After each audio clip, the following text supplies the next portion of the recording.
আসসালামু আলাইকুম। আজকে টিউটোরিয়ালে দেখব নকশা যখন 64 সমান 1 মাইলে হবে তখন পিটি স্কেলে এক ঘরের মান 2.5 ফুট কেন হয়? এই জিনিসটাই আজকে আমরা ব্যাখ্যা করব। এখানে দেওয়া আছে 64 ইঞ্চি সমান 1 মাইল।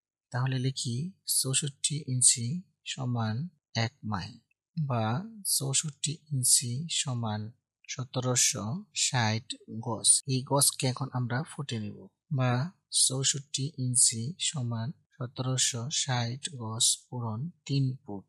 কারণ আমরা জানি 1 গজ সমান 3 ফুট হয়। তাহলে 64 ইঞ্চি সমান আমরা পাচ্ছি 5280 ফুট বা 1 ইঞ্চি সমান 5280 ফুট ডিভাইডেড বাই 64 বা 1 ইঞ্চি সমান আমরা এখানে পাইতেছি 82.5 ফিট। এখন 1 ইঞ্চি যে স্কেলটা আছে ইঞ্চির যে স্কেলটা আছে এখানে যদি আমরা ফিট স্কেলে 1 ইঞ্চি মাপ দিই তাহলে এখানে পাবো 33 ঘর। তাহলে এই 1 ইঞ্চির জায়গায় আমরা লিখবো 33 ঘর সমান 82.5 ফুট বা 1 ঘর সমান 82.5 ভাগ 33 সমান 2.2 ফুট। সুতরাং আমরা দেখতে পারি ফিট স্কেলের 1 ঘর হবে 2.5 ফুট। তো আজকে টিউটোরিয়ালে আমরা প্রমাণ করে দেখালাম যে 64 ইঞ্চি সমান 1 মাইল স্কেল নকশায় এই ফিট স্কেলে 1 ঘরের মান হবে 2.5 ফুট।